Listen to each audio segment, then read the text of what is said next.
So last year, I went down to Costa Rica and had 3 ayahuasca ceremonies. And I know something similar is happening with that pineal gland, where you're getting the body to maybe produce that DMT and to get into that space. This is a way of kind of forcing myself in there, as opposed to learning the methods of being able to take myself there naturally, probably, right? Yeah, so a lot of the same things you're describing, I get in that ceremony. Right. Very much so. A lot of what you said this whole hour, I feel a lot of that stuff. The wholeness, the giving back to the species. I see the human species and I think, wow, we've got to look out for each other. That's the most important thing, is what I see. I see my death and my dissolution, and I see all of this stuff, and it's so real and so important. And I don't see it in my 3-dimensional world. Yes, yes. Well, because dimethyltryptamine is one of the pineal metabolites, that when the pineal gland is actually activated, those tiny little crystals, when you begin to compress them and you begin to create a piezoelectric effect, you begin to activate those crystals to become electrically charged. Those crystals can begin to shimmer. They begin to vibrate, and they can, like a radio receiver, begin to tune into frequencies.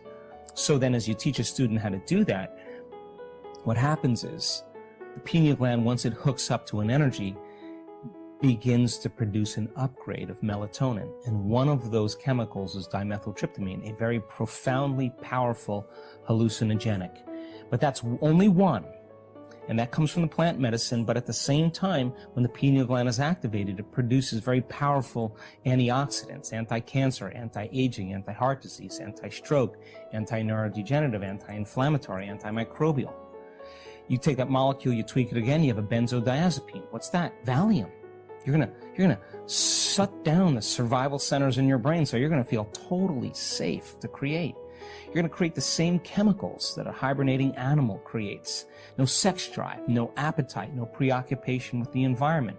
That's the first 3 energy centers of your body. Where's energy going to move? Into your heart. The body goes into stasis. You're going to create the same chemical found in an electric eel. You're going to have high amplitudes of energy in the nervous system. We've measured this. Now, not a little bit of energy. Not a lot of energy. I'm talking about a supernatural amount of energy, like hundreds of standard deviations outside of normal. That person's having an arousal.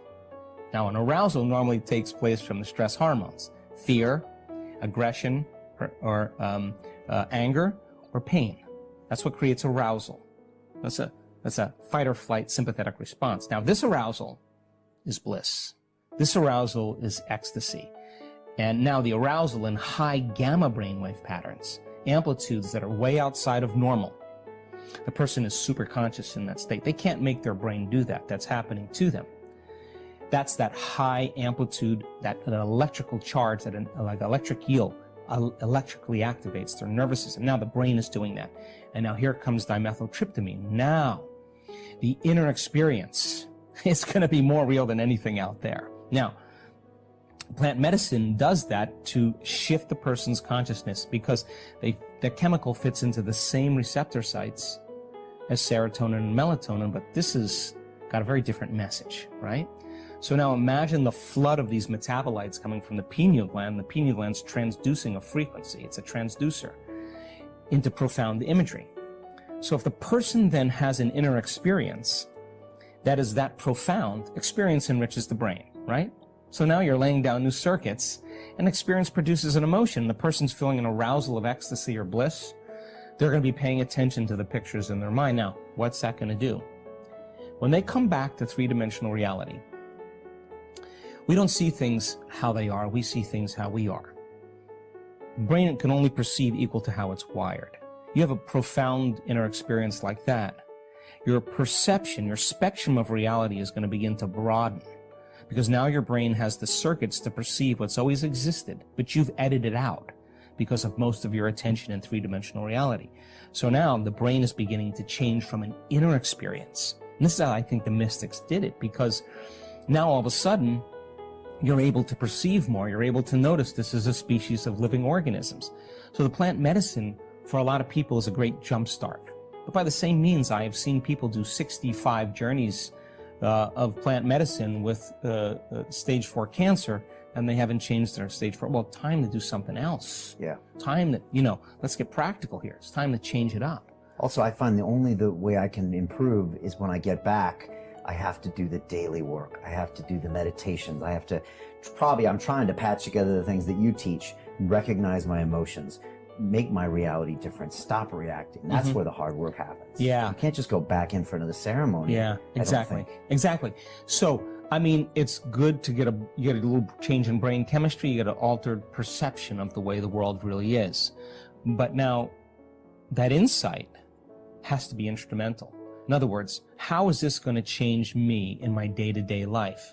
Because if you go back to reacting to the same people and conditions in your life, there's going to be a glazing over. It's going to, over time, it's going to lose. Yeah. Because we are stuck in the three-dimensional world. Like we wake up in the three-dimensional world and you have to deal with that reality. We have to. Yeah. We have to. 1 foot in the quantum world, 1 foot in the real world, and you've got to be able to navigate the both. You can't live completely in that quantum world. You got a body, so like here we are. Take whatever you can or create from there, but just be able to get there. Be able to dance back and forth, be able to move between two worlds and come into three-dimensional reality and bring that energy with you, bring who you want to be into that three-dimensional reality and be greater than your environment, be greater than your body, be greater than time, and do it because you want to see the effects of what could happen when you do it properly. And when you start seeing the effects, it's no longer about you created the wealth or the new car or whatever. It's the fact that you did it. That becomes the important point. It's not the material thing. It's knowing that you can do it. Yeah. One thing I always go back to is when I'm 7 years old and my parents divorce and I'm in San Diego. And that's this kind of traumatic event that I always come back to in my experiences. But I mean, the more I listen to you and your work, Joe, I always think that maybe that's not true. Because like you said, 50% of our memories aren't necessarily true. Yeah. And I also keep focusing on this event. And I think it's time maybe I need to tell myself a new story around this. Now you're talking. What do you think? And I think it's really healthy because we tell ourselves stories based on our level of consciousness in that moment. Yeah, I'm sure it was traumatic for you. I'm sure it was really uncomfortable. I'm sure you experienced a lot of separation and a lot of duality. And yeah, that's really true. However, the question is, when you get to certain problems and conditions in your life that trigger the same emotion, do you return back to that 7-year-old child that's unconsciously trying to figure out the world or feeling isolated or alone or whatever? So then is it the event that's important? No.